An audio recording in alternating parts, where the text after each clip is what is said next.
Hello বন্ধুরা, কেমন আছো তোমরা সবাই? আশা করছি তোমরা সবাই অনেক ভালো আছো। কুটনীতি ব্লগিং চ্যানেলে তোমাদের সকলকে জানাই স্বাগত। তো আমি তোমাদের অনেকদিন আগে দেখিয়েছিলাম যে আমাদের বাড়িতে আমি প্রচুর পরিমাণে ধনে গাছ লাগিয়েছিলাম। তো আজকে চলো সেই ধনে গাছগুলো দেখছি পেকে গেছে, তো সেগুলো দিয়ে আজকে আমি কি করলাম সেটাই তোমার সাথে শেয়ার করব। তো আজকে যেহেতু হোলি ছিল, তাই হোলির জন্য আমি বাড়িতে বানিয়ে নিয়েছিলাম লুচি, মিষ্টি এবং তরকারি। এরপর দেখো আমি একটা থালার মধ্যে সাজিয়ে নিয়েছিলাম বেশ কিছু রঙের এখানে আবির।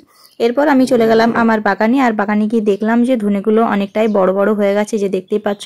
এরপর এই ধনেগুলোকে মানে গাছগুলোকে কেটে নেবো। কেটে নেওয়ার পর রোদ্রে খুব ভালোভাবে শুকিয়ে নেবো। এই যে দেখো ধনের গাছগুলোকে আমি এখন এখানে কেটে নিয়েছি, আর এগুলোকে আমি খুব ভালোভাবে রোদ্রে শুকিয়ে নেবো। শুকিয়ে নেওয়ার পর এই যে দেখো এইভাবে এই যে ধনেগুলোকে একটা একটা করে খুব ভালো করে ছাড়িয়ে নিতে হবে। তো শুকানোর পর ধনেগুলোকে খুব ভালো করে ছাড়িয়ে নেওয়ার পর দেখতে কিছুটা এরকম টাইপের হবে। এই যে দেখতেই পাচ্ছ খুব সুন্দরভাবে কিন্তু ধনেগুলো তৈরি হয়ে গেছে। এই যে দেখো আমি হাতে নিয়ে তোমাদেরকে দেখাই।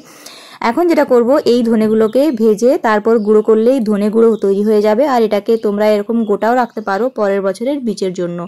তো আশা করছি আমার আজকের ভিডিওটা তোমাদের ভালো লেগেছে। ভিডিওটা ভালো লেগে থাকলে চ্যানেলটিকে লাইক, সাবস্ক্রাইব, শেয়ার করতে একদম ভুলো না। সবাই খুব ভালো থেকো, সুস্থ থেকো। খুব তাড়াতাড়ি দেখা হবে তোমার সাথে একটা পরের ভিডিও নিয়ে। তো দেখতেই পাচ্ছ আজকে যেহেতু দোল, তার রঙের উৎসব, আর এই রঙের উৎসবের জন্য আমাদের পাশের যে একটা নারকেল গাছ আছে, সেই নারকেল গাছে প্রচুর পরিমাণে পাখি চলে এসেছে একসাথে তাদের দোল খেলার জন্য।